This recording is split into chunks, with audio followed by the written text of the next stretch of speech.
So my बच्चा parties, कैसे हैं आप सब लोग। Welcome back to my YouTube channel RC classes, जहाँ पे लर्निंग होगी फन के साथ, आपकी अपनी बायो मेंटर ऋतु चौहान के साथ। सो आई होप आप सब लोग बहुत अच्छे होंगे, राइट। आप लोगों की पढ़ाई बिल्कुल जोरों शोरों के साथ चल रही होगी, ठीक है। सो हमने अभी body fluid and circulation complete कर लिया है, ठीक है। अब हम पढ़ेंगे हमारा नेक्स्ट चैप्टर जो कि है ओके। तो हम कौन सा टॉपिक पढ़ने जा रहे हैं, एक्सक्रीटरी वेस्ट और उनका एलिमिनेशन। कि बेसिकली एक्सक्रीटरी वेस्ट कौन से होते हैं और उनका एलिमिनेशन हमारी बॉडी से कैसे होता है, हम कैसे उसे हमारी बॉडी से बाहर निकालते हैं, राइट। तो एक अभी हमने प्रोसेस पढ़ी है डाइजेशन में, जिसे आप बोलते हो इजेशन,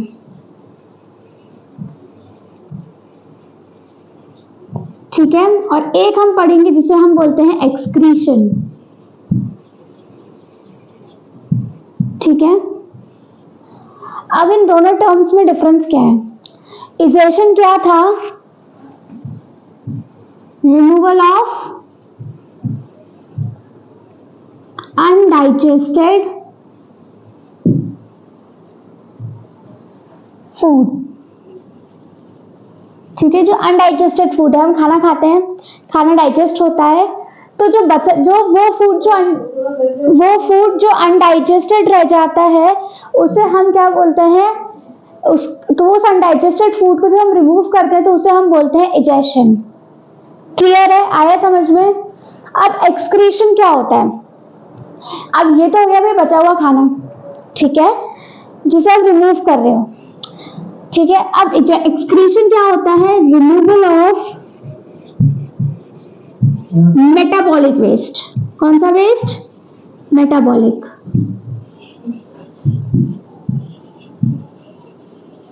क्लियर। अब मेटाबॉलिक वेस्ट क्या होता है, देखो खाना डाइजेस्ट हुआ, खाना डाइजेस्ट होने के बाद जो उससे जो भी आपको एनर्जी मिलती है, राइट। जो कार्बोहाइड्रेट हो गया, आपके प्रोटीन्स हैं, ये सारी चीजें डाइजेस्ट होके कहाँ जाते हैं, इन योर ब्लड, ठीक है। तो ब्लड के अंदर जो चीजें वेस्ट होती है, मीन्स जो चीज यूजफुल नहीं है, जिसका कोई भी काम नहीं है, या वो हमारे लिए हार्मफुल है, तो वो चीजों को हम क्या बोलते हैं, मेटाबॉलिक वेस्ट। मीन्स जो मेटाबॉलिज्म, खाना का जो मेटाबॉलिज्म हुआ है, उस प्रोसेस से जो वेस्ट निकला है उसे आप क्या बोल रहे हो, मेटाबॉलिक वेस्ट। क्लियर है। वैसे तो हमारे पास बहुत सारे वेस्ट होते हैं, लाइक कार्बन डाइऑक्साइड, वाटर जिसे हम रिमूव करते हैं, ठीक है। जैसे एक्सक्रीशन क्या है, वैसे आप जो यूरिन, हम बेसिकली एक्सक्रीशन में हम क्या रिमूव करते हैं, यूरिन, ठीक है। तो ये जो यूरिन है, इसके थ्रू हम बहुत सारी चीजें ऐसी होती है जो रिमूव करते हैं बॉडी से, तो ये लिक्विड फॉर्म में होता है बेसिकली, है ना। तो क्या निकल गया, कार्बन डाइऑक्साइड हो गया, आपका वाटर है, कुछ आयंस होते हैं like sodium, potassium, phosphate, sulphate, है ना। तो ये सारी चीजें भी क्या है, मेटाबॉलिक वेस्ट। लेकिन इस चैप्टर में जो हम तीन मेजर वेस्ट जो वेस्ट है बेसिकली उसे हम पढ़ने वाले हैं, तो वो है आपका नाइट्रोजीनियस वेस्ट। कौन सा वेस्ट, नाइट्रोजीनियस वेस्ट, ठीक है। अब नाइट्रोजीनियस वेस्ट में हम तीन तरीके के वेस्ट पढ़ेंगे, अमोनिया,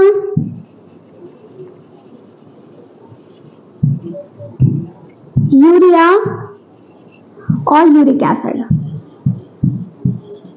क्लियर। ये तीनों तरीके के वेस्ट हम पढ़ेंगे कि क्या है, कैसे, और इनका क्या कैसे वेस्ट है, ये कैसे रिलीज होता है, ठीक है।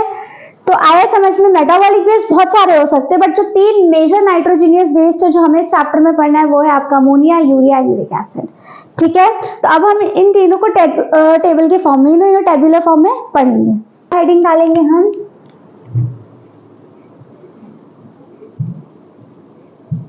चीफ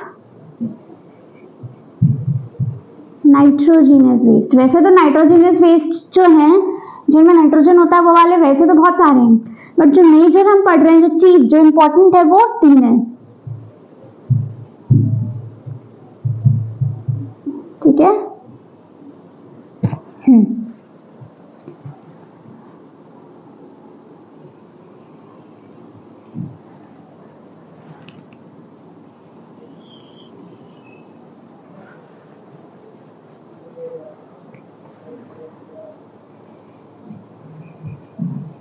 अमोनिया, ठीक है, यूरिया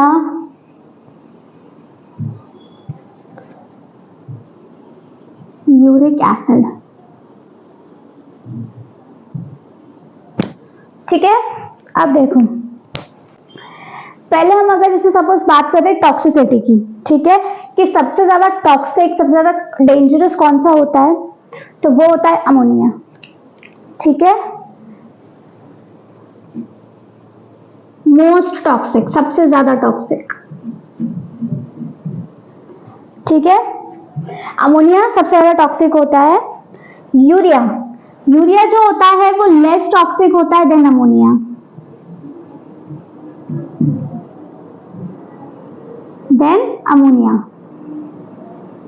NH3, ठीक है। It is less toxic than ammonia, clear.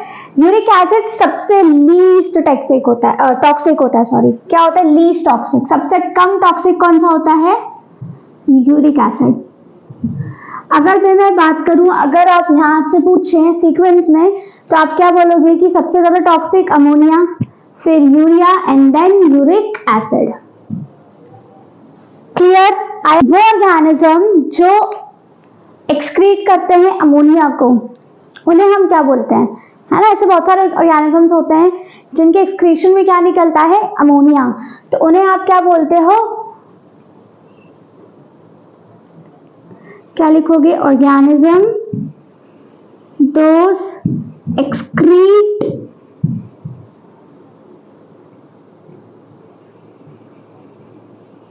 Ammonia, ठीक है, इज कॉल्ड, क्या बोलोगे आप उन्हें, ammonotelic organism.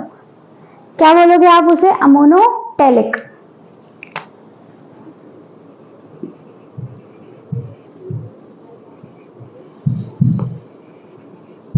Clear. Same here, यहाँ पे लिखोगे वो ऑर्गेनिजम्स जो यूरिया एक्सक्रीट करते हैं उन्हें आप क्या बोलोगे, यूरियोटेलिक,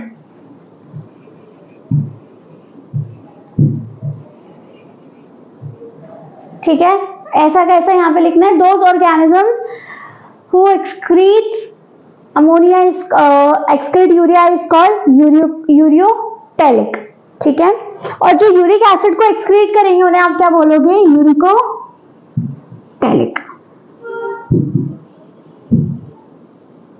आया समझ में, यूरियोटेलिक, यूरिकोटेलिक और अमोनोटेलिक। अब ये तो हो गई भाई ऑर्गेनिज्म जो एक्सक्रीट कर रहे हैं क्या, इन चीजों को, ठीक है, इन वेस्ट को। थर्ड पॉइंट इज कि वो process of excreting ammonia, urea, uric acid, उसे आप क्या बोलते हो, ठीक है। तो क्या लिखोगे, प्रोसेस ऑफ एक्सक्रीटिंग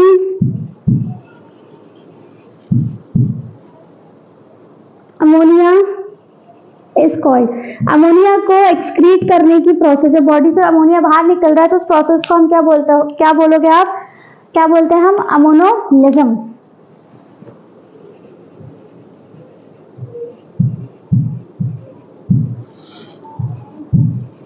अमोनोलिज्म, क्लियर।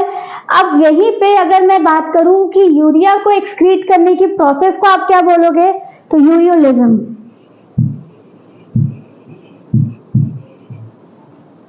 ठीक है। आई थिंक डबल एल आएगा, लिज्म,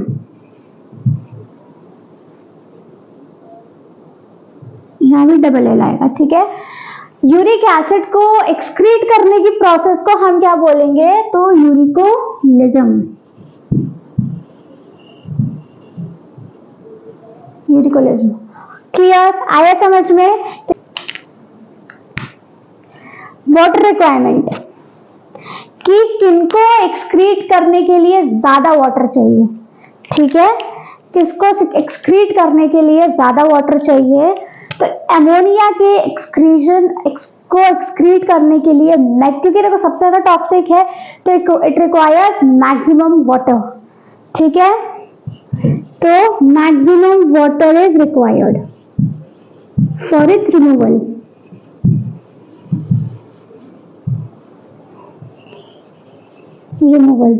ठीक है। तो अमोनिया को एक्सक्रीट करने के लिए ज्यादा आपको क्या चाहिए, वाटर, इसलिए अभी जब हम एग्जाम्पल पढ़ेंगे ना, तो अमोनिया एक्सक्रीट करने वाले जो ऑर्गेनिज्म होते हैं वो जनरली वो एक्वेटिक होते हैं, ठीक है, वहां पे बहुत सारा पानी होता है, इसलिए दे आर एक्वेटिक एनिमल्स। अब यूरिया एक्सक्रीट जो करते हैं, ठीक है, तो उन्हें कितना पानी चाहिए, तो दे रिक्वायर लेस, मॉडरेट पानी, ज्यादा पानी दे doesn't require, less water is required. Uric acid, तो यूरिक एसिड के रिमूवल के लिए लीस्ट वाटर।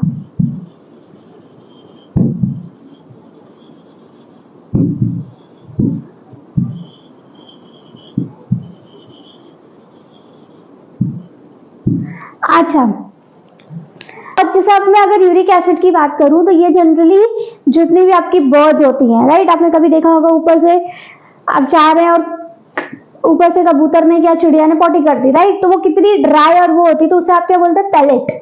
तो वो क्या होता है, एक्सक्रीशन पैलेट के फॉर्म में होता है। क्लियर, आया समझ में? अब अगर मैं एनर्जी की बात करूं, तो अमोनिया के लिए कम एनर्जी चाहिए, तो लेस एनर्जी इज रिक्वायर्ड।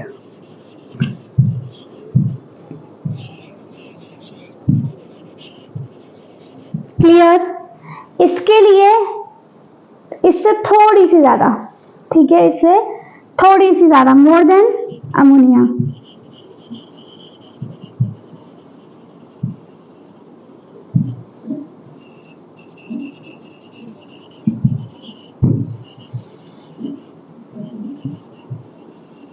ठीक है, more than ammonia. Like suppose अगर मान लो इसे इतनी एनर्जी चाहिए, तो इसे इससे थोड़ी सी ज्यादा लगेगी, डबल, ठीक है। लेकिन अगर मैं इसकी बात करूं, तो इट रिक्वायर मैक्सिमम एनर्जी, क्योंकि वाटर कंजप्शन कम कर रहा है ना, तो ताकत उतनी लगानी पड़ेगी, है ना।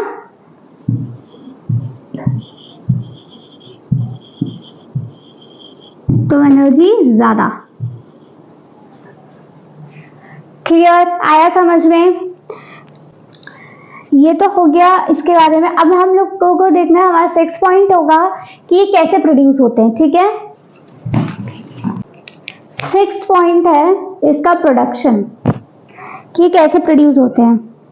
तो अमोनिया कैसे प्रोड्यूस होता है, तो it produce by deamination of ammonia, ammonia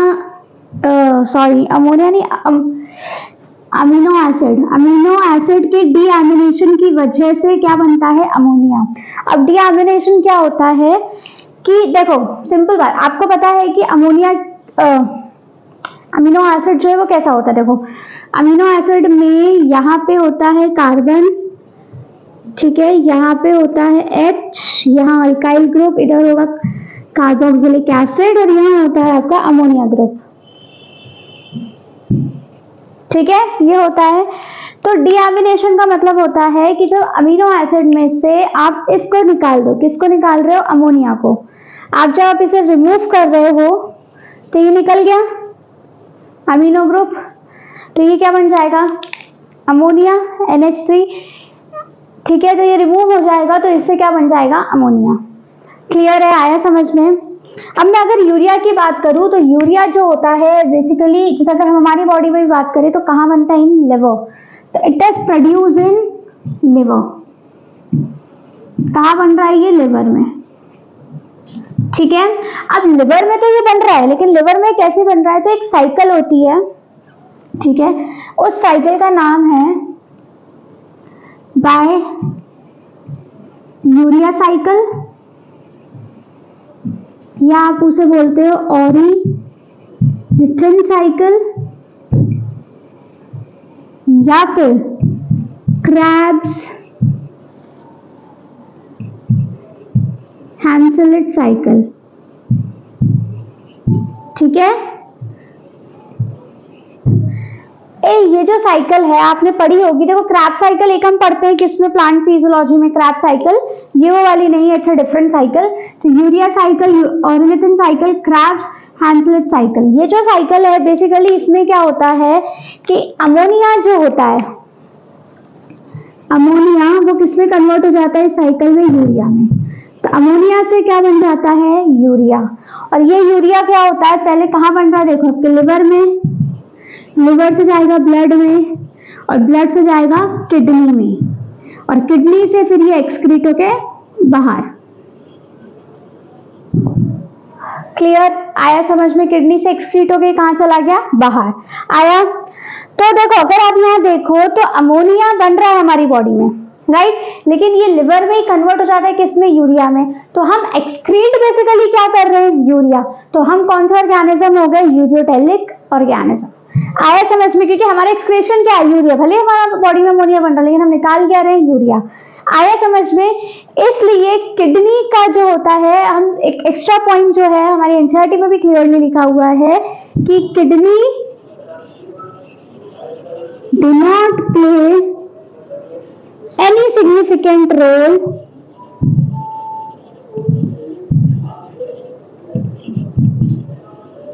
in its removal। किसके रिमूवल में, अमोनिया के।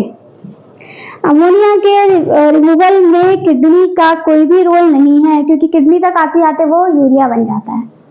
आया समझ में? मतलब वहां आने से पहले ही वो कन्वर्ट हो जाता है यूरिया में, एंड फिर किडनी क्या रिमूव कर रही होती है, यूरिया को। क्लियर, आया समझ में? अब मैं यूरिक एसिड की बात करूं तो यूरिक एसिड जो है बेसिकली वो प्रोड्यूस कैसे होता है, produce by metabolism of purine. Purine के मेटाबॉलिज्म से ये बनता है। अब प्यूरिन में क्या क्या आता है आपके पास, एडेनिन और ग्वानिन। जब ये टूटते हैं, इनका मेटाबॉलिज्म होता है, तो क्या बन जाता है, यूरिक एसिड। आया समझ में? एंड समटाइम्स यूरिक एसिड जो है अगर बॉडी में ज्यादा एक्यूमुलेट हो जाता है तो इससे बहुत सारी डिसीज होती है। जैसे कि एक तो कि बहुत सारे लोगों में आप गाउटी आर्थराइटिस बोलते हैं, राइट, जिसमें क्या होता है, जॉइंट्स में इन्फ्लेमेशन होने लगता है, पेन होने लगता है। तो वो कभी कोई डॉक्टर नहीं बोलता कि आपके जॉइंट्स में बहुत ज्यादा यूरिक एसिड डिपॉजिट हो गया, इसकी वजह से दर्द हो रहा है। तो वो क्या होता है, जब बहुत ज्यादा अगर यूरिक एसिड बन जाता है, वो डिपॉजिट होने लगता है, जिसकी वजह से जॉइंट्स में इन्फ्लेमेशन होने लगता है, और उसी को हम क्या बोलते हैं, गाउटी आर्थराइटिस। क्लियर है, आया समझ में? तो ये हो गई इनके प्रोडक्शन की बात। नेक्स्ट पॉइंट, तो अब देखो यूरिया जो होता है वो रेडिली सॉल्युबल होता है। क्या होता है, रेडिली सॉल्युबल। सारे एनसीईआरटी के लाइन। तो इसलिए urea soluble means easily soluble है, पानी में घुल जाता है। तो ये कैसे एक्सक्रीट होता है, bye diffusion across body surface या फिर bye Gill surface. Gill surface से भी ये रिमूव हो जाता है। ठीक है, अब मैं अगर देखो एक पॉइंट हम यूरिया के बारे में कि कुछ अमाउंट ऑफ यूरिया, देखो यूरिया जो है वो तो आपको पता ही है, इसके रिमूवल की पूरी प्रोसेस है। वो यूरिया से यूरिन बनता है, फिर किडनी जो है वो यूरिन बनाती है, and then it is excreted out of a body. तो इसकी तो पूरी प्रोसेस हम बाद में पढ़ने वाले हैं।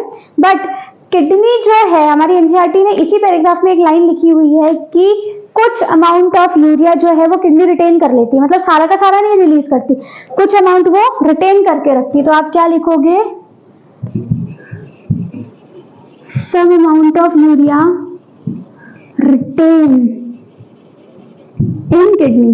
किडनी में वो बच जाता है। क्यों रखता है, क्यों रखती है किडनी, फॉर ऑस्मो रेगुलेशन। किसके लिए, ऑस्मो रेगुलेशन के लिए। अब ये ऑस्मो रेगुलेशन क्या होता है, तो अभी तो आप इतना समझो कि हम जब पानी और वाटर उसको जब हम बैलेंस करते हैं, मेंटेन करके रखते हैं, दैट मीन्स कि देखो सिंपल बात है, किडनी अभी अगर आपकी बॉडी में पानी बहुत ज्यादा है, ठीक है, तो आपकी जो यूरिन होगी वो डाइल्यूट होगी, है ना। दैट मीन्स कि आप ज्यादा से ज्यादा पानी बाहर फेंक रहे हो कि you have enough water in your body. लेकिन अगर पानी कम है तो आपकी जो किडनी है वो ज्यादा से ज्यादा पानी एब्जॉर्ब करके ब्लड में वापस भेज देगी, तो urine will be concentrated. Clear है? तो क्योंकि पानी बॉडी में कम है तो आप बॉडी से कम पानी बाहर निकालोगे ना। आया समझ में?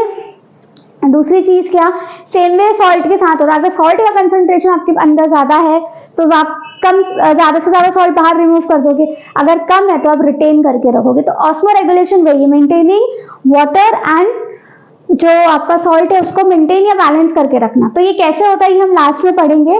तो इससे एक बात पता चलती है कि किडनी दो डुअल रोल प्ले करती है, एक तो क्या एक्सक्रीशन का, दूसरा ऑस्मो रेगुलेशन का। क्लियर? आया समझ में? थर्ड पॉइंट है। अब देखो यूरिक एसिड, तो इसके लिए तो यही है कि ये जो होता है ये लिक्विड फॉर्म में नहीं जाता है, ये सॉलिड फॉर्म में एक्सक्रीट होता है। यहां लिख देती हूं मैं, it excretes in solid form, जिसे आप क्या बोलते हो, पैलेट। और उसका एग्जांपल मैंने दिया है, कबूतर जब ऊपर से, तो वो कितना हार्ड होता है, ग्रीन एंड या व्हाइट कलर, है ना, तो पैलेट के फॉर्म में। क्लियर है? अब लास्ट पॉइंट है इसका एग्जाम्पल। ठीक है, एग्जाम्पल, अगर मैं एग्जाम्पल की बात करूं तो अमोनिया में सारे के सारे क्या आ जाएंगे, आपके एक्वाटिक एनिमल्स। ठीक है, एक्वाटिक एनिमल्स।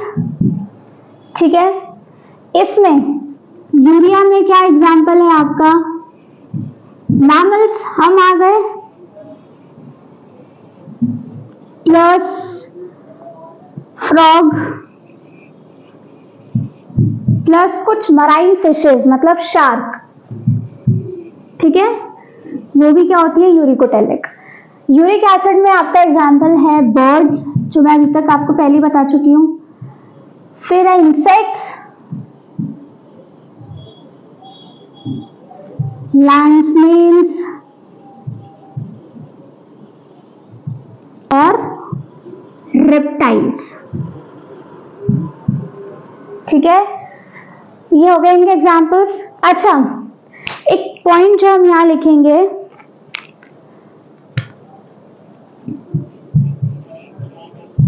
मैक्सिमम यूरिया कहाँ और minimum urea.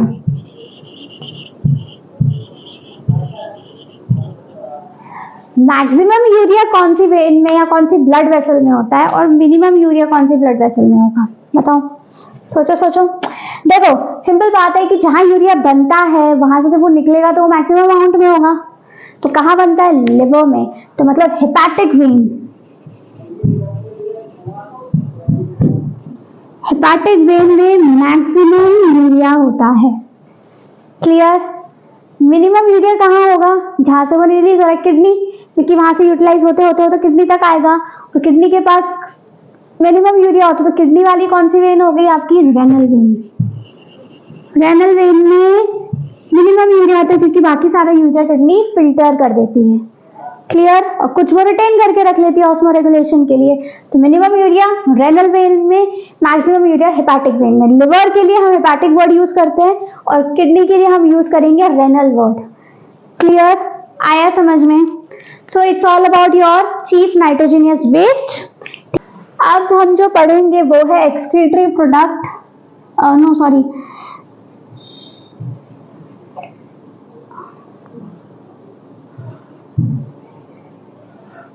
excretory organs in animal kingdom। ठीक है, एनिमल किंगडम में एक्सक्रीटरी प्रोडक्ट्स कौन कौन से, सॉरी ऑर्गन कौन कौन से हैं, कौन से ऑर्गेनिज्म में कौन से ऑर्गन होते हैं। ठीक है, देखो आपको पता है कि हमारे अंदर, हम ह्यूमन एक्सक्रीटरी सिस्टम पढ़ने से पहले, क्योंकि इसमें से क्वेश्चंस आते ही हैं, राइट, तो हमारे पास क्या है, किडनी, राइट। तो वैसे ही दूसरे जो सभी फाइलम्स है उनमें कौन कौन से एक्सक्रीटरी ऑर्गन्स होते हैं हम उनके बारे में पढ़ेंगे। तो एक तरफ हम लिखेंगे फाइलम, दूसरी तरफ हम लिखेंगे उनके एक्सक्रीटरी ऑर्गन्स। ठीक है,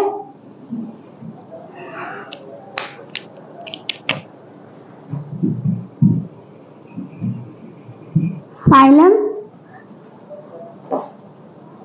और यहां आ जाएंगे ऑर्गन्स। ठीक है, चलो देखो सबसे पहले आता है आपका किंगडम पॉरीफेरा। क्या आता है? Kingdom phylum Porifera. स्पॉन्जेस होते हैं जिनमें, तो इनके पास क्या होता है? General body surface. ठीक है, ये सिंपल जनरल बॉडी से यानी कि डिफ्यूजन के थ्रू ये क्या कर देते हैं? एक्सक्रीशन करते हैं। ठीक है, अच्छा बेसिकली ऑर्गन कौन सा होगा वो डिपेंड दो चीज पे करता है। एक तो ऑर्गेनिज्म की कॉम्प्लेक्सिटी पे, अगर वो सिंगल सेलुलर ऑर्गेनिज्म है तो उसके पास तो किडनी होगी नहीं, है ना। सिंगल सेलुलर ऑर्गेनिज्म है तो किडनी कहाँ से होगी, राइट। और दूसरी चीज वो कौन से हैबिटेट में रहता है। अब लाइक जैसे कि अगर हम इनकी बात करें, अगर ये एक्वेटिक एनिमल है तो ऑब्वियसली बात है वो अपनी बॉडी सरफेसेस से भी क्या कर सकते हैं? एक्सक्रीशन कर सकते हैं। क्लियर, आया समझ में। फिर आता है आपका फाइलम सिलेंट्रेटा।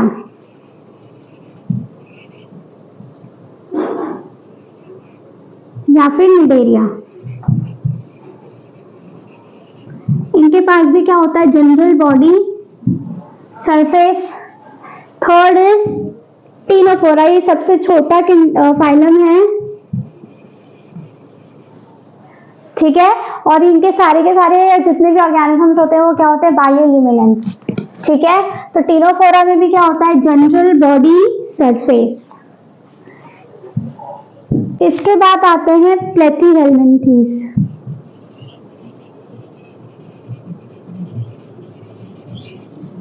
इनके पास क्या होते हैं? Flame cells. क्या होते हैं? Flame cells.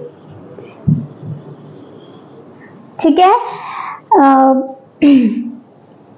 ये जो फ्लेम सेल्स होते हैं ये एक्सक्रीशन में भी हेल्प करते हैं, साथ में ऑस्मो रेगुलेशन में भी हेल्प करते हैं। ठीक है, फिर आते हैं एस्केल्मेंथिस। तो एस्केल्मेंथिस के पास होते हैं रेनेट सेल्स। कौन से सेल्स होते हैं? Renette cell. रेनेट सेल्स, और रेनेट सेल्स जो होते हैं ये क्या करते हैं? एक्सक्रीशन में भी हेल्प करते हैं, साथ साथ में आपके ऑस्मो रेगुलेशन में भी हेल्प करते हैं। ठीक है, फिर आते हैं आपके एनालीड्स। एनालीड्स या एनालीडा। ठीक है, प्लेथीहेल्मिन्थीज में आपके प्लेटफॉर्म्स आते हैं, इसमें आपके राउंड वॉर्म्स आते हैं, एनालीड्स में आते हैं आपके अर्थवॉर्म्स। ठीक है, तो एनालीड में होते हैं नेफ्रेडिया। क्या होते हैं? नेफ्रेडिया। ये उनका नेफ्रेडिया स्ट्रक्चर होता है जो एक्सक्रीशन में मदद करते हैं। ये 3 तरीके के होते हैं, देखो। फैरेंजियल, ये वो नेफ्रेडिया होता है जो फैरेंक्स के पास होता है। ठीक है, फिर आता है इंटीग्यूमेंट्री।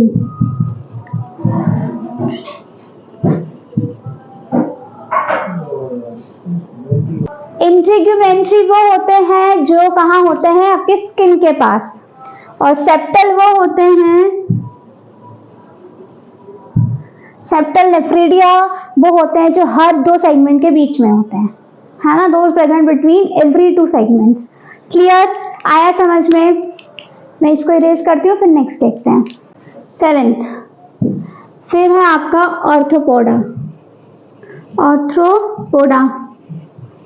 ठीक है, ऑर्थोपोडा में अगर बात करें तो पहले आएंगे आपके क्रुस्टेशियंस, प्रॉन जो होते हैं। एक्वेटिक ऑर्थोपोड्स हम जिसे बोलते हैं क्रुस्टेशियंस।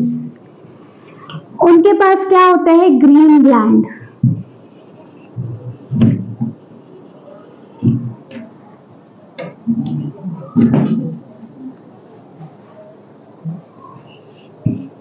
ठीक है, फिर आते हैं आपके स्कॉर्पियन और स्पाइडर। स्कॉर्पियन और स्पाइडर के पास होते हैं कॉक्सियल ग्लैंड। ठीक है, फिर आते हैं इसमें आपके पास इंसेक्टा या कौन सा था? इंसेक्टा। इंसेक्टा के पास क्या होते हैं? Malpighian tubules. ट्यूब्यूल्स। ठीक है,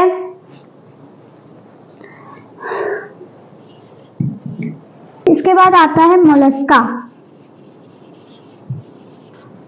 मोलस्का के पास होते हैं मेटानेफ्रिडिया,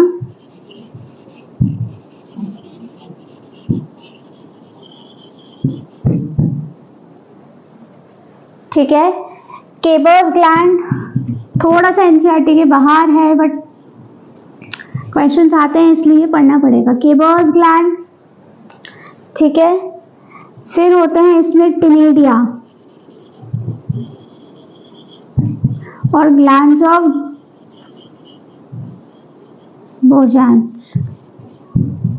बोजानस, ठीक है। ये किस में आते हैं? मोलस्का में। फिर आता है आपका एकाइनोडर्मेटा, जिनके पास कुछ भी नहीं है, राइट। तो इसमें एक्सक्रीटरी ऑर्गन एब्सेंट होते हैं, कंप्लीटली एब्सेंट। क्लियर? नेक्स्ट देखो, फिर आते हैं हेमिकॉर्डेट्स। कौन से आते हैं? हेमिकॉर्डेट्स या कॉर्डेटा। इनके पास होते हैं प्रोबेसिस ग्लैंड। कौन से ग्लैंड होते हैं? प्रोबेसिस ग्लैंड,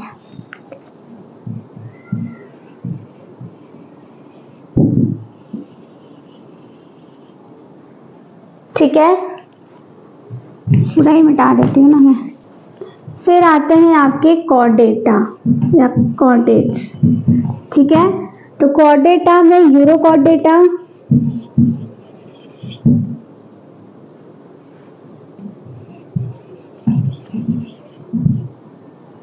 जिसके पास न्यूरल ग्लैंड होता है, ठीक है। दे हैव न्यूरल ग्लैंड, ठीक है। फिर होते हैं सेफेलोकॉर्डेट, जिनके पास होते हैं सोलेनोसाइट्स या फिर नेफ्रिडिया,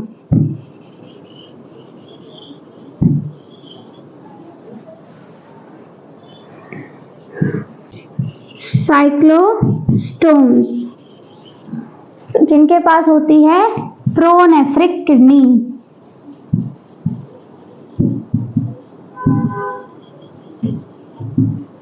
ठीक है। अच्छा, मैं पहले इसको थोड़ा सा इरेज करती हूँ। जो लास्ट पार्ट है वो आते हैं कौन? वर्टिब्रेट्स। कौन होते हैं? वर्टिब्रेट्स, जिनमें क्या क्या आते हैं? फिशेस, एम्फिबियंस,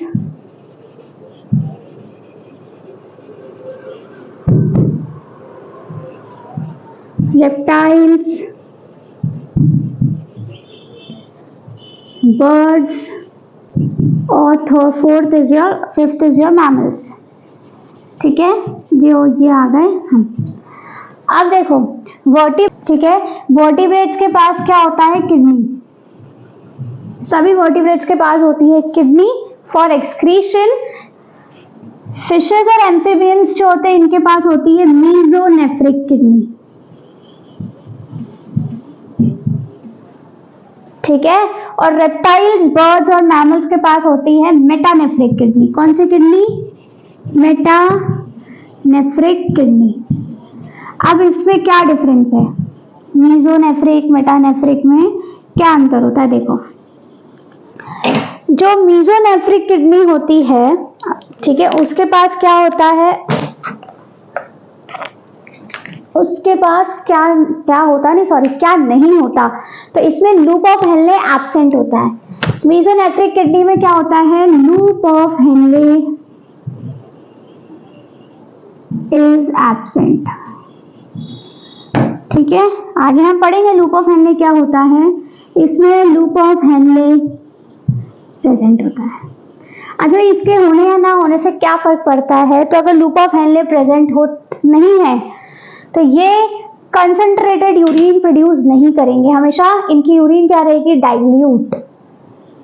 कौन सी यूरिन प्रोड्यूस करते हैं? ये डाइल्यूट यूरिन।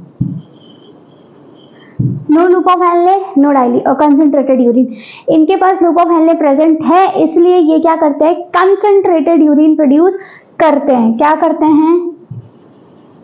Concentrated urine. अच्छा, क्यों कंसंट्रेटेड? देखो, बहुत सिंपल सी चीज़ है, मैंने क्या बताया कि जो भी ऑर्गन हमारे पास प्रेजेंट होते हैं वो सारे हमारे हैबिटेट, हमारे जितनी भी कॉम्प्लेक्सिटी है उसे देख के प्रेजेंट होते हैं, राइट। अगर हम इनकी बात करें, फिशेस और एम्फीबियंस कहाँ होते हैं, they are present in water, ठीक है, पानी में होते हैं। तो पानी वहाँ पे इतना सारा होता है कि वहाँ पे, ठीक है, इनको पानी बचाने की जरूरत नहीं है, इसलिए ये डाइल्यूट यूरिन प्रोड्यूस करते हैं। बट ये जितने भी ऑर्गन्स हैं, रेप्टाइल्स, बर्ड्स और mammals, they are terrestrial, right. तो टेरेस्ट्रियल है तो उन्हें पानी को कंजर्व करने की जरूरत है, बचाने की जरूरत है बॉडी में, तो इसलिए sometimes they produce concentrated urine, ठीक है। तो ये कंसंट्रेटेड यूरिन प्रोड्यूस भी कर सकते हैं, they can produce dilute urine also, ठीक है। क्लियर है, आया समझ में? So thank you so much, आज के लिए सिर्फ इतना ही। इसके आगे का हम पढ़ेंगे, मेरा नेक्स्ट लेक्चर में हम पढ़ेंगे ह्यूमन एक्सक्रीटरी सिस्टम के बारे में, ठीक है। अगर आपको मेरा आज का लेक्चर पसंद आया है और ऐसे और भी अगर आप मेरे लेक्चर्स देखना चाहते हो तो उसके लिए don't forget to like, share and subscribe my channel RC classes. अगर आपको कोई भी डाउट है तो मुझे do let me know in my comment box, I am definitely going to solve your problem, ठीक है। और अगर आपको कोई भी हैंड रिटन नोट्स चाहिए मेरे, तो मैंने इसका लिंक मेरे डिस्क्रिप्शन बॉक्स में दिया हुआ है, तो आप वहां जाके मेरे टेलीग्राम चैनल पे जा सकते हैं। आप मुझे इंस्टाग्राम पे भी फॉलो कर सकते हैं, उसकी लिंक भी मैंने मेरे डिस्क्रिप्शन में बॉक्स में दी हुई है, ठीक है। Thank you so much, all the best.